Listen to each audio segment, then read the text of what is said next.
What's good, everybody? Welcome to the Pump and Chat. My name is BJ Matthews, aka B. Just before we get started, follow us on the YouTube page, Pull Basketball Podcast, Spotify, iHeartRadio, the Pull Basketball Podcast. You can find all our updated shows every Sunday.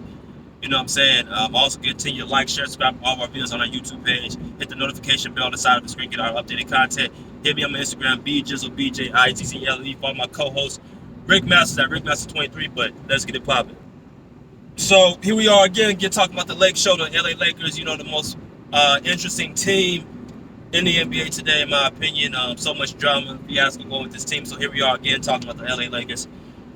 They just had a victory over the Boston Celtics, their rival, long-time rival for generations. They ended up beating the Celtics a couple nights ago pretty convincingly.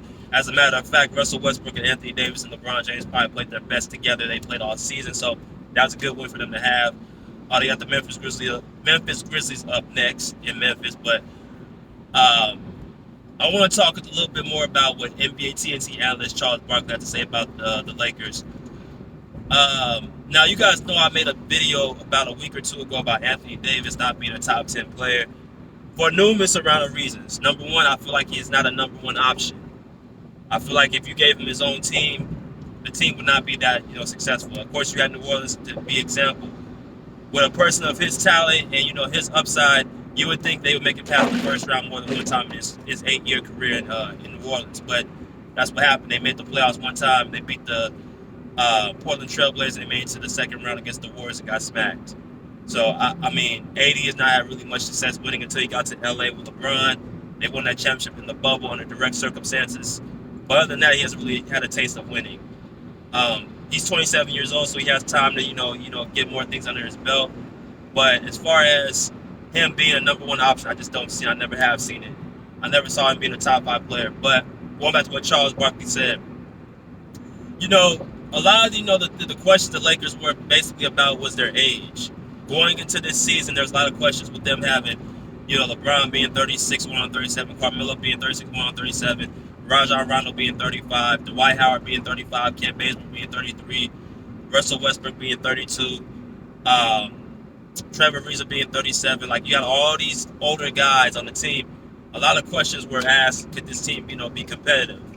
Now, of course, my opinion was, at first, at the beginning of the year, I said to myself, the Lakers, I'm going to give them that respect that they can win the conference championship. If Kawhi Leonard is not healthy, I will pick the Lakers. I had picked the Warriors to be my dark horse going into this season, meaning that they're gonna make a lot of noise in the playoffs. But I didn't give them enough respect, to be quite honest with you. I give the Lakers too much respect. Now the way I looked at how their team is constructed, how they're built, how they're not able to compete with other teams, I don't even think they're gonna make it to the conference finals. They might get knocked out in the first and second round. Just off the fact that there's not that they're not improving, it's that these other teams are improving and they're just better. Right? I think that the problem with the Lakers is they have too many holes. You know what I'm saying? You fix one problem, here comes another. First it was, okay, LeBron James, can he, still be a productive player? And he's been productive. Okay, you got that problem out the way. Then you got Russell Westbrook struggling at the beginning of the season, turning the ball over, averaging 5 turnovers a game. Then you get that problem fixed within the last couple of weeks. He's been playing pretty well and having low turnovers. Now here comes another problem with Anthony Davis. You know what I mean? Now he's not being productive as he should be. And then you got on top of that, their defense is trash. Their shooting is streaky. They don't have the pieces to really compete with these other elite teams.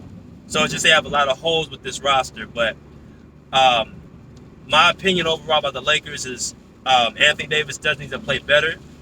I think Frank Vogel, Charles Barkley brought him as well. Frank Vogel is, I think, getting a lot of blame. Some of it is directed towards him that is justified. I think his rotations are a little bit questionable.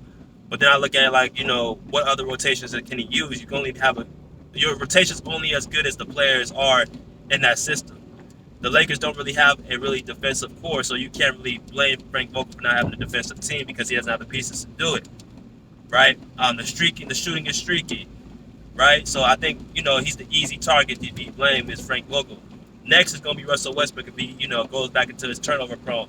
Then it's going to be Anthony Davis. So I just see a lot of, different holes. I don't think they're going to get this figured out in time for this season to be over.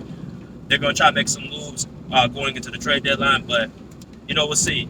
Anybody else, y'all got your opinions. What you guys think about this Laker team? Do you think that Anthony Davis needs to play better? Do you think Frank Vogel's getting too much of the blame? Do you think Russell Westbrook's getting too much of the blame? Let me hear it. Pull up a seat, pull up a chair, pull up. Peace out of here like swimwear.